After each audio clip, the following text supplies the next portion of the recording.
I never thought I'd be here, lying on my bed, staring at the ceiling fan, my thoughts spinning faster than its blades. Everything in my life had been ordinary until now. Ordinary until the doubt started gnawing at me, quiet but persistent. And then came the realization. I didn't really know the woman I loved. Her name was Maya. She had that effortless charm, the kind that could make everyone smile around her. People admired her, and I had been one of them, until I started noticing the small cracks. The late-night phone calls she would answer in whispers, the sudden disappearances for just a walk, and that nervous smile that didn't quite reach her eyes when I asked her about her day. I had tried to ignore it. I told myself I was imagining things, letting paranoia creep in. But the truth refused to stay buried. I had to know. And that's when the idea hit me. A plan so daring, so risky, it felt like walking on a tightrope over a pit of fire. What if I pretended to have amnesia? What if I made her believe I had forgotten everything? Her, me, us? The thought was both thrilling and terrifying. I could see her face, the way she would act, the truth slipping out, one way or another. I smiled at the ceiling, feeling the rush of adrenaline mix with a pit of anxiety. I had never done anything like this before. I wasn't cruel, I hoped, but I needed to see her true feelings. And there was no other way. I began my plan with careful preparation. First, I needed a believable accident. Something minor but convincing, nothing that would actually harm me. I spent an afternoon staging a slip in the kitchen, fallen books, a bruise applied with makeup, even a bandage on my arm. The details mattered. Every scratch, every limp, every wince needed to be perfect. If I faltered, everything would fall apart. Next came the research. I spent hours online reading about amnesia, about how people behave when someone forgets them.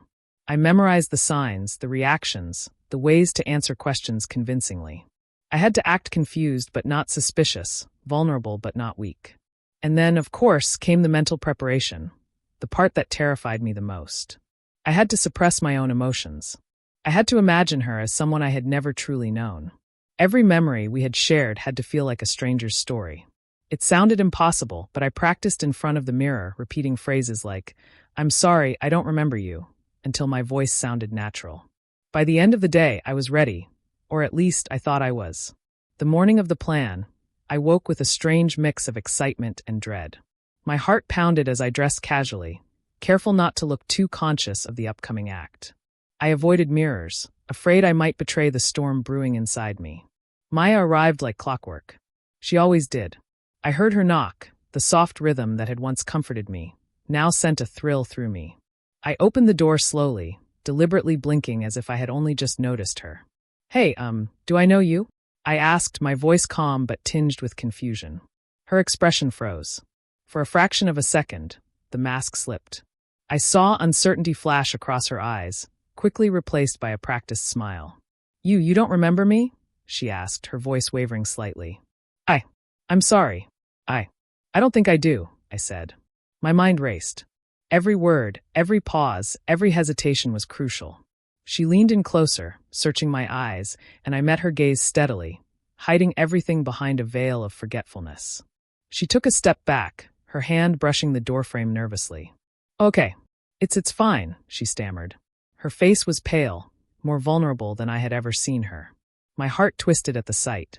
Part of me ached, not for her, but for the undeniable proof that I was testing someone I had once loved. We sat down in the living room. I asked her simple questions, her favorite food, her childhood memories, the things she loved doing. She answered carefully, with pauses, as if calculating each response. I listened intently, noting every hesitation, every glance away, every subtle shift in her tone. She laughed sometimes, and I felt a strange pang of guilt. Was I going too far? But I reminded myself that this was the only way to uncover the truth. If I didn't do this, I would live with doubt forever. As the hours passed, I tested her further. I asked about our past, memories we had shared, moments that should have been special. Each time, she sidestepped, changed the subject, or gave vague answers. My chest tightened. The truth was starting to reveal itself, but I needed more. I needed the one reaction that would tell me everything. And so, I planned the ultimate question. I would ask her directly, in the most vulnerable way possible, who she was to me. The answer would either shatter me or free me. I could feel the tension building in my chest, like a balloon stretching to the breaking point. But before I could ask, she spoke. You're acting different. Are you sure you're okay? Her voice was soft now, concerned, almost pleading. I nodded, hiding the storm inside. I just don't remember things like I used to, I said. She sighed, leaning back in her chair, and for a moment, I thought she might cry. I watched her carefully. Every micro-expression, every twitch of her lips, every fleeting glance, she was giving me pieces of the puzzle. And yet, the puzzle was terrifying. I didn't know if I wanted to see the final picture. By evening, I had rehearsed the question over and over in my mind. The moment had to be perfect. I wanted her to be honest, to drop the pretense. I wanted the truth, no matter how painful. She stood to leave, glancing at me with a mixture of relief and unease. I'll come back tomorrow, she said softly. I nodded, pretending to be grateful. But inside, my heart raced. Tomorrow, everything would change. Tomorrow, I would ask the question that could either confirm my worst fears or make me rethink everything. As the door closed behind her, I collapsed onto the couch, exhausted. My plan was in motion, and there was no turning back. I had set the stage, and the actor I loved or thought I loved would soon reveal her true self. I stared at the ceiling again, trying to calm the storm in my mind. Doubt, anticipation, fear, and a strange excitement swirled together. I reminded myself why I was doing this. For the truth. For clarity. For the peace I had been searching for in her eyes, but had never found. I didn't sleep that night. I lay awake, imagining the conversation, imagining her face, imagining the words that would finally come out. Just a friend. The phrase had not yet been spoken, but somehow in my mind, I already felt its weight. And yet, despite the fear, despite the guilt, I knew I couldn't turn back. The perfect plan had been set in motion, and by morning, the truth would start to unravel. Tomorrow, I would ask the question. Tomorrow, I would see her true feelings. And nothing would ever be the same again. The next morning, the world seemed quieter than usual. Even the birds outside my window felt hesitant, as if they too sensed the tension in the air. My plan was already in motion, and now it was time to observe her. To see what Maya would reveal when faced with a me who no longer remembered her. When she arrived, I had to control the surge of anticipation in my chest. I opened the door slowly, deliberately letting my confusion show. Hey, do I know you? I asked again, as though it were the first time she had ever knocked on my door. Her eyes widened slightly, and for a heartbeat, I thought I saw panic. But it vanished almost instantly, replaced by the carefully crafted mask she always wore in public. She smiled, though it didn't quite reach her eyes. I think so. You were hurt, right? How are you feeling today? I studied her reaction intently. Her voice was calm, measured, but her fingers twitched nervously at the strap of her bag. Her gaze darted around the room, avoiding direct eye contact. These were the tiny tells I had been waiting for, signs of unease, hints of discomfort. I'm not sure, I admitted, shrugging slightly. Everything feels fuzzy. I don't remember much. Her breath hitched. She moved closer, lowering her voice. It's okay, don't worry about it. We'll figure it out together. Her words were gentle, almost comforting, but I could sense the calculation beneath them. She was careful, weighing every word, choosing each phrase as if she were navigating a minefield. My suspicion grew. I needed to dig deeper. We sat down in the living room. I had arranged the space to look natural, but my heart was racing like a drumbeat in my ears. I started with simple, innocuous questions, things that anyone who truly knew me would answer instinctively. Do you know what my favorite food is? I asked, keeping my tone casual. Maya paused. She tilted her head slightly, trying to appear thoughtful. Pizza? She ventured, a small smile on her lips. I nodded slowly, pretending to consider her answer. I'm not sure. Maybe I liked it before, or maybe not. Her eyes flickered, a subtle sign that I had hit a nerve. She shifted in her seat, crossing and uncrossing her legs. Oh, okay. Maybe you'll remember later, she said lightly, though her fingers gripped the edge of the couch. Next, I asked about our shared memories, dates, trips, quiet evenings at home. I expected her to falter, but she navigated the questions with surprising ease, giving vague but convincing answers. It was almost infuriating. Almost. Her care in her responses told me one thing clearly. She was hiding something. But what? And from whom? From me, supposedly? I decided to push further. I asked her about moments that had been particularly meaningful to us. Do you remember the night we went to the lake? The one with the fireworks? Maya's hands paused mid-motion. Her smile became slightly strained, almost imperceptibly. The lake, yeah. That night, it was fun, I guess, she said softly. I nodded, pretending to mull over the memory. My chest tightened. She sounded uncertain, almost detached. That tiny hesitation, barely noticeable, was exactly what I had been waiting for. It hinted at distance, a crack in the facade. To test her further, I feigned curiosity about her feelings toward me. Do you care about me? I asked, my voice low and tentative, as though I were afraid of the answer. Her eyes widened, and she took a small step back. I watched her, heart pounding, as she collected herself. I care, she said slowly, though the words lacked conviction. She avoided my gaze, glancing instead at the window, the clock, anywhere but at me. I noted everything, the hesitation, the subtle tightening of her jaw, the shift in her posture. Every movement, every pause, every choice of words was a clue. I felt both exhilarated and sickened. I was unraveling her carefully constructed mask, but at what cost to myself? Hours passed. The conversation meandered, sometimes light, sometimes weighted with tension. I asked her about her family, her friends, her dreams and ambitions. Each answer revealed fragments of who she was, but not the whole truth. And yet, it was enough to confirm my suspicions. I decided it was time to escalate the test. I wanted to see her true emotional reaction, unfiltered by social expectations or fear of judgment. Do you think we know each other? I asked, leaning forward slightly, my eyes searching hers. Maya's lips parted, then pressed together. She hesitated, and for the first time her mask slipped. Her hand twitched against her leg, and I caught the subtle tremor in her voice. I don't know, she whispered. That whisper, so soft, so unguarded, made my heart ache in ways I hadn't anticipated. It was a small crack in her facade, and I felt a pang of guilt for pushing her into this corner. But I reminded myself of why I was doing this. I needed the truth. To further unsettle her, I brought up the idea of someone else, hypothetical, of course. What if someone else came into your life? Someone who remembered me, but I didn't remember them? Her eyes flickered, a reaction far too quick to be coincidental. She shook her head, forcing a smile. I don't think that would happen, she said, though her voice betrayed a hint of unease. I leaned back, pretending to ponder this. Every response she gave, every tiny inflection, was a thread I could follow. I could almost see the invisible web of her true feelings, hidden beneath polite smiles and carefully chosen words. As the afternoon waned, I decided to test her one last time before the inevitable question. I asked about loyalty, love, and friendship, subjects that had always been sensitive for us. Do you think people can stay true to someone even when they forget them? Her gaze dropped, and she seemed lost in thought for a moment. Then she looked back at me, her eyes slightly glistening. I think it depends, she said softly. I nodded, letting the silence stretch between us. It was in this quiet moment, the stillness of the room, that I realized just how high the stakes were. Tomorrow, I would ask the question that could shatter everything.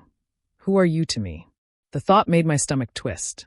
I had rehearsed it 1,000 times in my head, but imagining her answer, honest, unfiltered, was a different story entirely. Part of me hoped she would say she loved me, that she had only ever cared for me. Another part feared the truth, that she didn't feel the same, that the bond one had cherished was fragile, maybe even illusionary. Maya left that evening, her expression carefully neutral, but her eyes betrayed a hint of unease. I watched her go, my heart hammering, my mind spinning with anticipation and dread. I replayed every detail of the day in my mind, dissecting each word, each movement, each glance.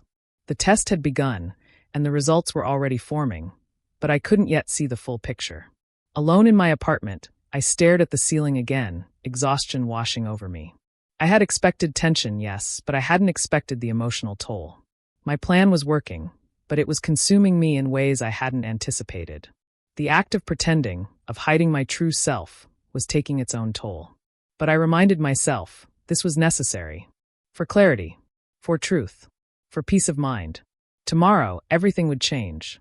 Tomorrow, I would ask her the question that would reveal everything. And when I did, I knew that nothing would ever be the same again. Been trying to solve. I paced the room, rehearsing the words in my mind, the intonation, the pauses. I had to appear vulnerable, confused, genuinely lost, so that her true feelings would slip through her carefully maintained mask. When Maya arrived, I greeted her with the same feigned hesitation I had perfected.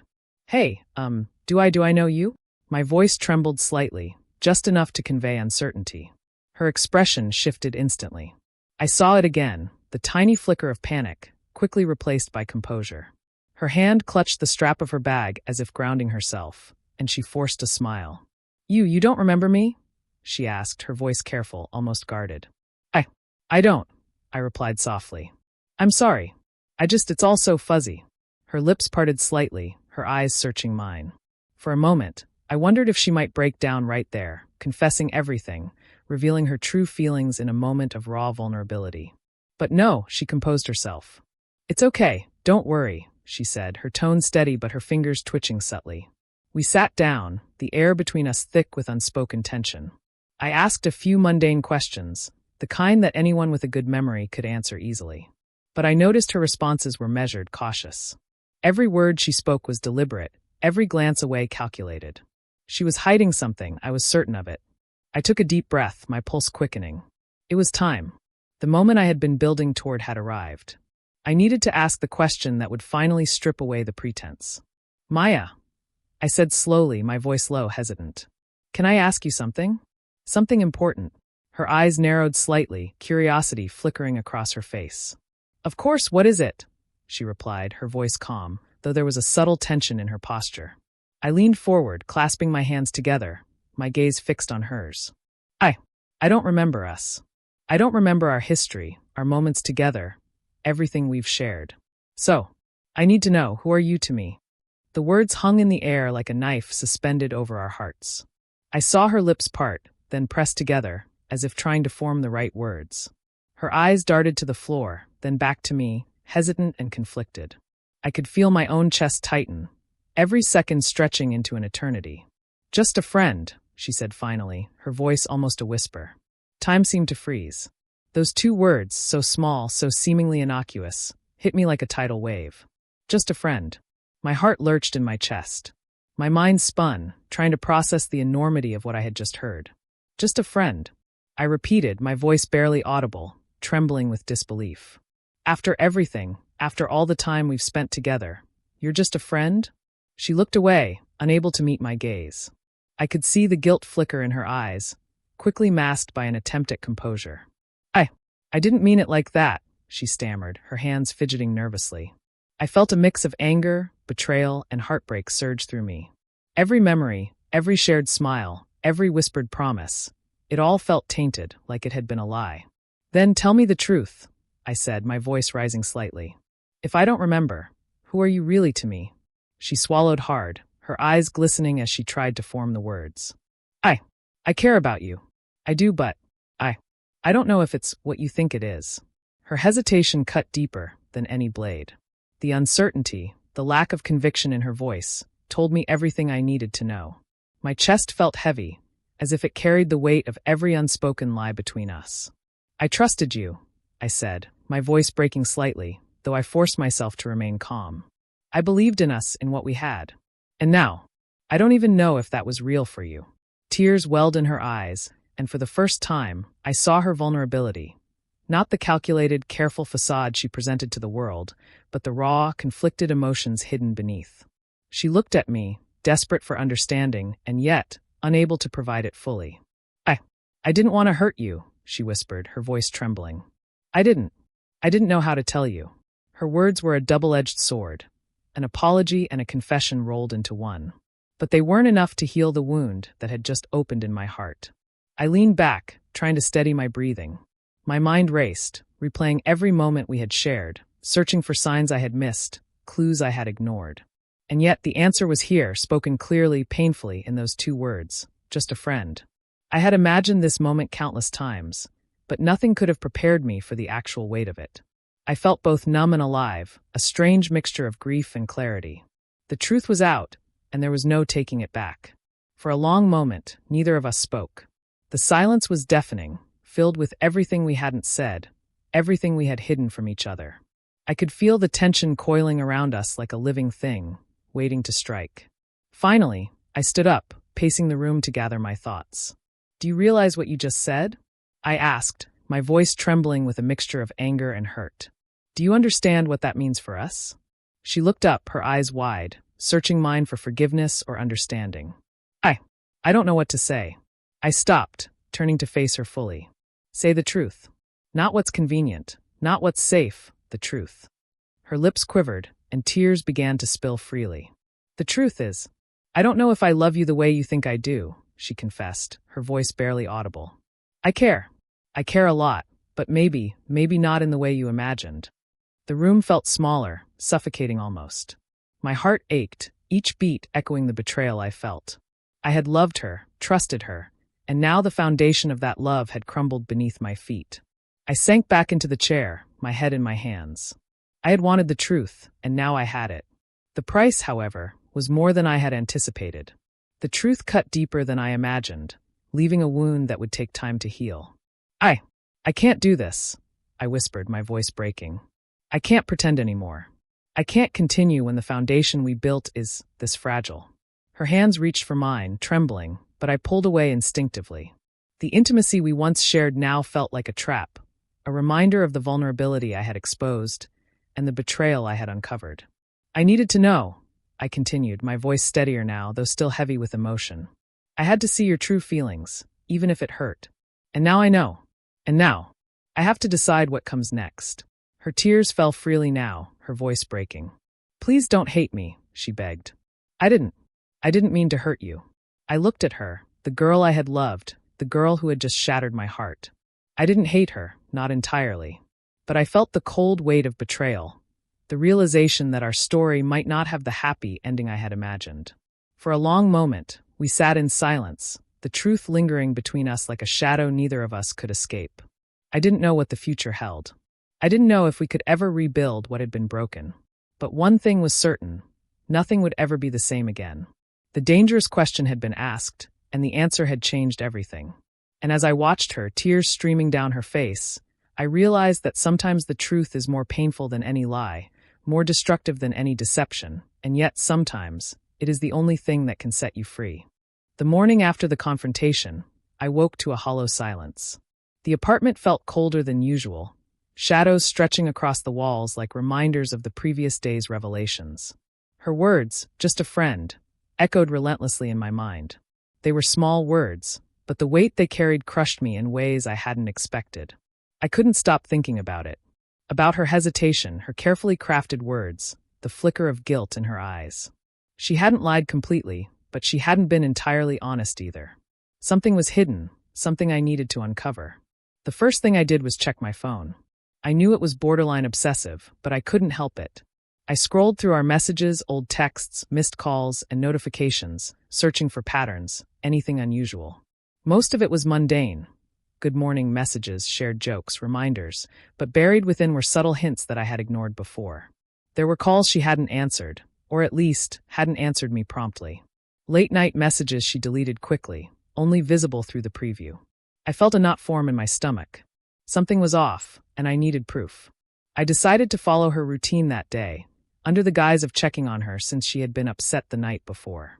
I needed to observe her naturally, without letting her know I was watching, without giving her the chance to hide her feelings behind polite smiles and rehearsed words. She left the apartment, oblivious to my silent observation from a distance. Every step she took, every glance over her shoulder, every slight pause made my heart race.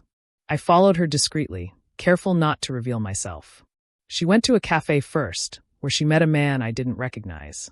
They spoke quietly, leaned in close, and laughed, more intimately than she had ever done with me in public.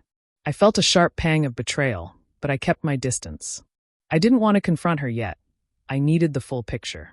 From there, she went to a boutique, browsing clothes with a focus that seemed almost obsessive. I wondered if she had been hiding a part of herself from me all along, an identity I hadn't been allowed to see. And then it hit me. Perhaps she had been trying to keep me at a distance emotionally while maintaining appearances. I retraced the memories of our relationship, trying to identify the moments that now seemed like illusions. There had been times I felt uneasy, moments when she seemed distant, distracted, or unusually secretive. I had chalked it up to stress, work, or mood swings. But now, in light of yesterday, they took on a new meaning. Every late-night call, every vague explanation, every nervous laugh. These were pieces of a puzzle I hadn't been ready to see. By evening, I returned to my apartment, exhausted but resolute. I couldn't confront her yet. I had to gather evidence, observe patterns, understand her motivations. I needed clarity before I could act. I spent hours scrolling through social media, tracing her interactions, noticing subtle signs I had previously overlooked. Likes, comments, fleeting glimpses of her conversations with someone I hadn't recognized before. Small breadcrumbs she had left, consciously or unconsciously. Each one built the image of a truth I had refused to see. Then came the texts. A series of messages exchanged late at night, sent when she thought no one was watching. There were words of intimacy, jokes only shared between close confidants, flirty undertones she had never used with me. I felt a mix of anger, betrayal, and sadness. How had I missed this? Or worse, had I chosen not to see it? The evidence was mounting, each piece confirming my growing suspicion. She hadn't been fully honest about her feelings. She had hidden a part of her heart from me, even if she hadn't actively sought someone else. The emotional distance I had sensed wasn't imagined. It had been real. I sat in silence, piecing together the fragments of our life. The memories, once warm and comforting, now felt tainted by doubt. The moments of laughter, the late-night conversations, the shared plans for the future. They all felt fragile, like glass ready to shatter under pressure. Despite the heartbreak, I also felt a strange sense of clarity. For the first time, I could see the reality of our relationship without the rose-colored filters I had worn. It was painful, yes, but necessary. I couldn't live in a world of half-truths and hidden intentions. I needed full transparency, even if it hurt. I decided to confront her, not with accusations, but with questions. I wanted to understand her motives, her fears, her desires. Why had she been distant? Why had she said just a friend when I had asked who she was to me? Was it fear? Guilt? Or had she truly been unsure of her feelings all along? That evening, I texted her, asking if she could come over. I didn't mention my intentions. I needed her to come willingly, to speak freely, without the influence of coercion or confrontation. When she arrived, I could see the tension in her posture. Her eyes darted around, seeking reassurance, and I met her gaze steadily. I want to understand, I said softly. I need to know the truth, Maya.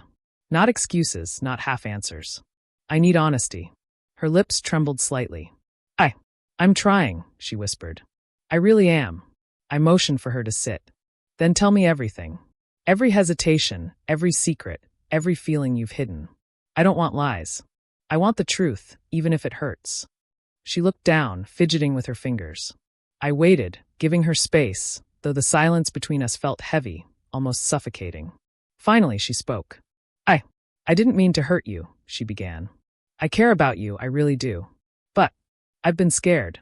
Scared of losing myself, scared of being vulnerable, scared of what it would mean if I loved you too much. I didn't know how to handle it. Her words struck me with unexpected force. They explained so much, yet left a bitter aftertaste. She hadn't been unfaithful, at least not in the traditional sense, but she had been distant, emotionally guarded, and unsure of herself. Her hesitation, her carefully chosen words, her flinches, they weren't lies, but a reflection of fear and uncertainty. I didn't realize, I said quietly, my voice heavy with emotion. I thought you were hiding something from me, someone else. She shook her head, tears brimming in her eyes. No, it wasn't anyone else. It was me. I was afraid of losing control, of being too vulnerable. I didn't know how to be honest with you. I took a deep breath, processing her confession. It was a revelation, yes, but also a confirmation of everything I had suspected. The emotional distance, the half-truths, the hesitation. It wasn't betrayal in the traditional sense, but it was a fracture in the foundation of our relationship nonetheless. We sat together for hours, unraveling the layers of fear and misunderstanding that had grown between us. Every revelation was painful, but it was also necessary.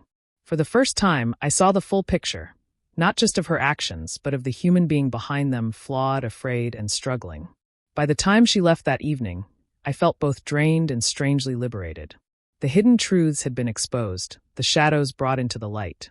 Tomorrow, I would decide what to do next. Confrontation had given me clarity, but action would give me resolution.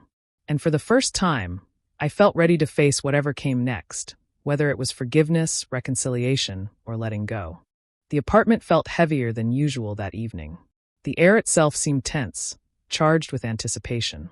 I had spent the entire day replaying every interaction, every fleeting look, every word that had passed between us since the Amnesia act began.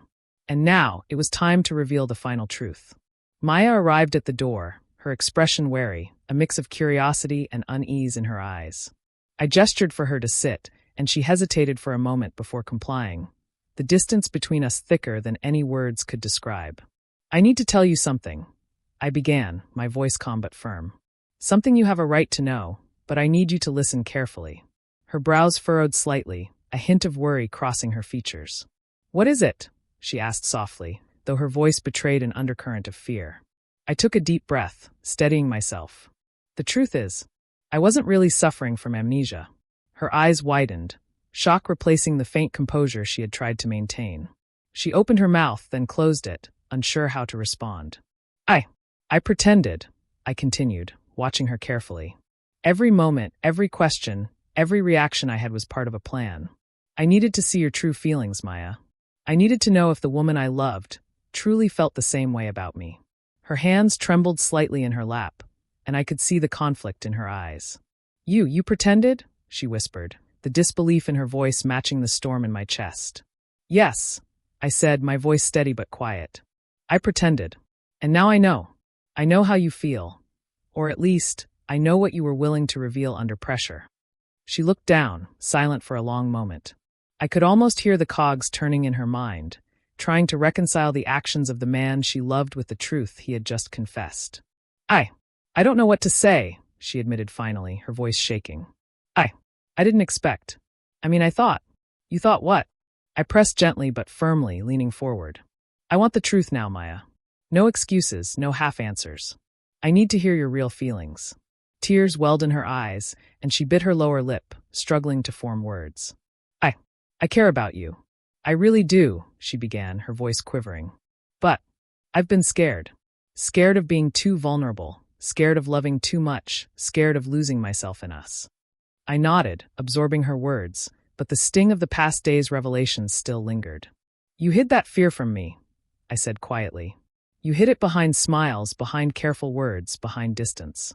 And I needed to see it, to understand it." Her tears spilled freely now. I didn't know how to be honest with you. I thought if I kept things inside, I could protect both of us. But I see now that it only hurt us more." I leaned back, taking in her confession. Everything she said was true, and yet, the wound of her earlier just a friend response still throbbed in my chest. The betrayal, whether intentional or not, had left a mark. "I had to know," I admitted, my voice heavy with emotion. "I had to see who you really were, Maya.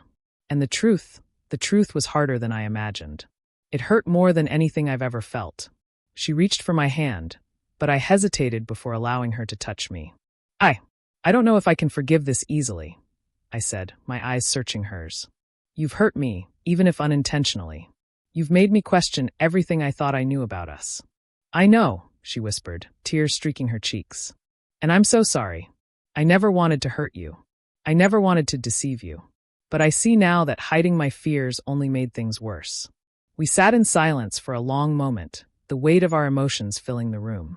I could feel the tension, the mixture of heartbreak and longing, of anger and desire. The air between us was thick with unsaid words, with unspoken apologies, with the fragile thread of trust we were attempting to rebuild. Finally, I spoke, my voice quieter now, more introspective. "I need to know, can we move past this? Can we rebuild what has been broken?" She looked at me, her eyes filled with tears and hope, fear and sincerity. I want to," she said softly. "I want to try. I want to be honest fully, without hiding anything. I want us to work." I nodded slowly, feeling the weight in my chest lighten slightly. The path ahead would not be easy. There would be moments of doubt, moments of fear, moments where the past threatened to haunt us. But for the first time since I began this plan, I felt a glimmer of hope. I need time," I admitted, my voice steady. "Time to process, time to heal, time to rebuild trust. But I want to try too. I don't want to give up on us completely." She reached for my hand again. This time I took it, feeling the warmth, the sincerity, the connection that had once drawn me to her. "Thank you," she whispered. "Thank you for being honest, even if it hurt. Thank you for giving me the chance to explain." We talked long into the night, unraveling the tangled threads of fear, doubt, and hidden emotions that had accumulated over time. She shared her insecurities, her fears of vulnerability, and her struggles to fully express her feelings. I shared my pain, my doubts, my fear of betrayal, and the emotional toll the Amnesia act had taken on me. By the time the night grew quiet, a fragile understanding had been established. We weren't fully healed, and perhaps we never would be completely, but the walls of deception had been torn down. Honesty, painful as it had been, had created a space for real communication and understanding. As she finally stood to leave, I felt a strange mix of relief and apprehension. The confrontation had revealed truths I needed to see, but the journey was far from over. There would be challenges, moments of tension, moments of fear, but we had faced the hardest part, the truth. "I'll see you tomorrow?" she asked softly, a tentative smile on her lips. I nodded. "Yes, tomorrow," I said, feeling the fragile thread of hope tighten slightly between us. As the door closed behind her, I sank into the couch, exhaustion washing over me. The confrontation had been exhausting, emotionally draining, and yet liberating. I had faced the truth, and while it had hurt, it had also illuminated the path forward. For the first time in days, I allowed myself to breathe. The shadows of doubt and suspicion had been confronted, and while the future remained uncertain, there was a glimmer of possibility, a chance to rebuild, to reconnect, and perhaps to find love again. I knew the next steps would be difficult. Trust, once broken, is fragile and easily tested. But the confrontation had laid the groundwork for understanding, for honesty, and for the possibility of moving forward together. Tonight, I slept with a sense of cautious hope. The truth had been revealed, the confrontation had happened, and now, it was time to see whether the bond we shared could survive the storm. The morning after the confrontation felt different. The apartment no longer carried the suffocating tension of the past days. The air was lighter, but the emotional residue lingered, reminding me of what had happened and what still needed to be addressed. The truth had been revealed, and the confrontation had forced both of us to face feelings we had long avoided.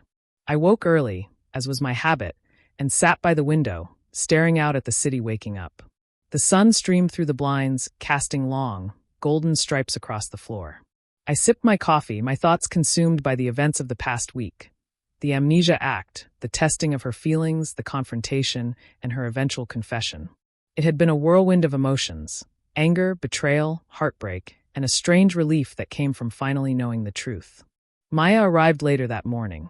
Her steps were hesitant, her expression a mixture of apprehension and hope. I greeted her with a simple nod, no words, letting the silence speak volumes. It was a fragile peace, the kind that exists before difficult conversations resume. But there was potential in it, a chance to rebuild what had been broken. I wanted to come," she began, her voice soft. "To talk if you're ready." I motioned for her to sit. "I'm ready," I replied quietly. "But we need to be honest. Everything. No more hiding, no more half-truths." She nodded, taking a deep breath. "I promise," she said, her eyes glistening with sincerity. "I want to start over, if you'll let me. I don't want to lose you." The words were simple, yet heavy with meaning. I studied her face, searching for any hint of deception, any trace of hesitation.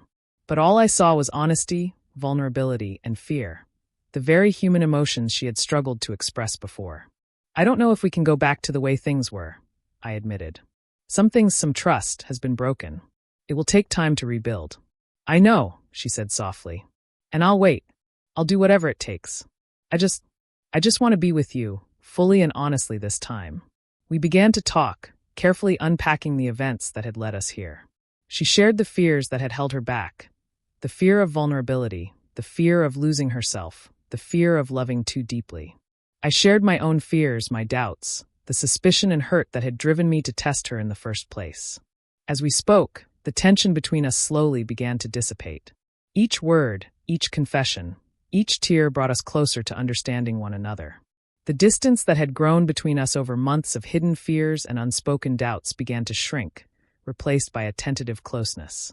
I realized something important in that moment. Love isn't just about the joyful moments, the shared laughter, or the romantic gestures. It's also about facing the uncomfortable truths, confronting the fears, and choosing to remain even when trust has been shaken. That's what made it real. After hours of talking, we took a long walk through the city, the streets bathed in the golden glow of late afternoon. We didn't speak much, but the silence was comfortable this time. Not heavy or tense, but filled with unspoken understanding. At one point, she reached for my hand, and I didn't pull away. Instead, I held it, feeling the warmth, the sincerity, and the fragile hope that had begun to grow between us. "I want to try again," she said quietly, almost to herself. "I want to love you, truly, without holding back this time." I nodded, squeezing her hand gently. "So do I," I replied. "But we take it slowly. We rebuild. We don't ignore the past, but we also don't let it define us." The days that followed were a careful balance of rebuilding trust and rediscovering the connection we had almost lost. We shared honest conversations, laughed together, cried together, and slowly began to heal the wounds that had festered in silence. Each small moment of transparency, each act of vulnerability, reinforced the fragile foundation we were constructing. It wasn't easy. There were moments of doubt, moments when past fears resurfaced, moments when I wondered if we could truly overcome the strain of recent events. But each time we confronted it together. I learned that love isn't just about passion. It's about patience, resilience, and the courage to face difficult truths. One evening, as we sat together on the balcony, watching the city lights twinkle like distant stars, I realized how far we had come. The tension of the past week had been replaced by a quiet, steadfast connection. She leaned her head on my shoulder, and I felt a sense of peace that had eluded me for days. "I'm glad we went through this," she whispered. I smiled softly, kissing the top of her head. "Me too. It hurt, but it needed to happen. And now, we have a chance to start over." We watched the night settle over the city, the cool breeze carrying with it the promise of new beginnings. In that moment, I understood that love, trust, and understanding were not things that could be taken for granted. They had to be nurtured, defended, and rebuilt when broken. And that's exactly what we were doing. The past would always remain a part of our story, but it no longer had to define our future. We had faced the darkness, confronted the fears, and chosen to move forward together. That choice, that mutual decision to be honest, vulnerable, and patient, was the foundation on which we would build whatever came next. As the night deepened, we finally returned indoors, settling into the comfort of our home. The small gestures, holding hands, sharing a quiet smile, laughing at nothing in particular, became the threads that wove a new tapestry of trust and connection between us. I knew the road ahead would not be perfect. There would be challenges, moments of insecurity, and times when the past threatened to resurface. But now we had the tools to face them together: honesty, patience, and the willingness to communicate openly. As I lay in bed that night, Maya beside me, I felt a sense of closure I hadn't experienced in a long time.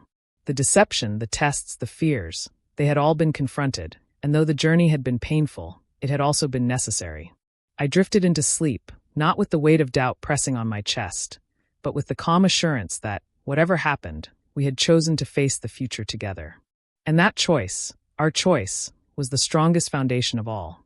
The morning would come again, bringing with it new challenges, new joys, and new moments to cherish. But for now, as the world outside slept quietly, I allowed myself to breathe, to relax, and to embrace the fragile, beautiful truth that love, real love, was worth every risk, every test, and every moment of vulnerability. We had survived the storm. And now, together, we would move forward.